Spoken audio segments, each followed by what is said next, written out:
जीवन में हर किसी को खुश करना संभव नहीं, पर किसी का दिल ना दुखे ये हमारे हाथ में है। जब रास्ते धुंधले दिखने लगें और मन घबराने लगे तो आंखें बंद करके सिर्फ अपने कर्म पर ध्यान दो।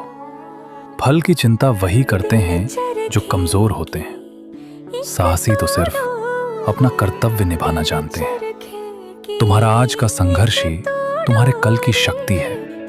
इसलिए रुको मत, क्योंकि चलती हुई नदी ही समंदर तक पहुंचती।